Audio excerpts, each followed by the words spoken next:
সমাপ্তি হলো একটা ইতিহাসের, সমাপ্তি হলো একটা মহাকালের। ভারতীয় আধিপত্যবাদ বিরোধী সবচেয়ে বড় ব্যারিকেডটিও আজ ধসে পড়ল। তিনি চলে যেতে পারতেন আরো কয়েক বছর আগেই। চলে যাওয়ার মতো যথেষ্ট শারীরিক সমস্যাও তার ছিল। চলে যেতে পারতেন দুর্নীতির এক পাহাড় সম অপবাদ মাথায় নিয়ে, এবং তিনি চলে গেলে প্রকাশ্যে শোক প্রকাশ করার সাহসও হতো না কারো। দেশ ও জাতি বুঝতই না তারা কাকে হারালো। কিন্তু সৃষ্টিকর্তার ইচ্ছা ছিল ভিন্ন কিছু। সমস্ত অপবাদকে পায়ে দোলে বীরের বেশে তিনি এলেন মুক্ত বাতাসে। একটু একটু করে সুস্থ হতে লাগলেন। এক বছরে তার একটা দুইটা বাক্যই যেন বিপর্যস্ত ও পথহারা জাতিকে পথের দিশা দিল।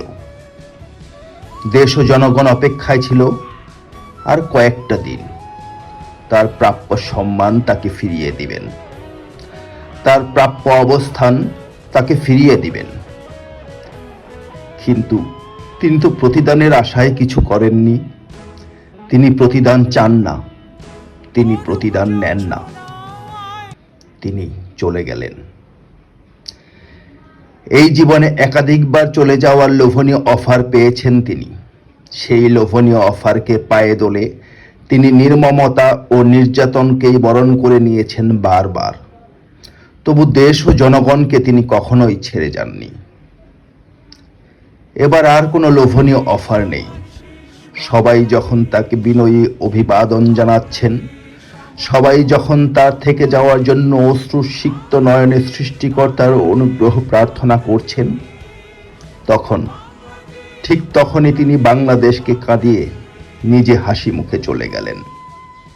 একেবারেই চলে গেলেন, একেবারেই আর আসবেন না। বেগম খালেদা জিয়া ব্যক্তিত্বে, দেশপ্রেমে ও জনপ্রিয়তায় বাংলাদেশের ইতিহাসের সমস্ত সরকার প্রধানকে ছাপিয়ে ইতিহাসের এমন এক অবস্থানে তিনি, যেখানে কোনো উপমাই তার জন্য যথেষ্ট নয়। যে কোনো উপমা যোগ করাই হবে ধৃষ্টতা। উপমাহীন এক কিংবদন্তি চলে গেলেন। সমাপ্তি হলো একটা ইতিহাসের, সমাপ্তি হলো একটা মহাকালের।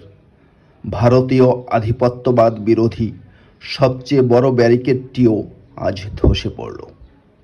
ইন্না লিল্লাহি ওয়া ইন্না ইলাইহি রাজিউন।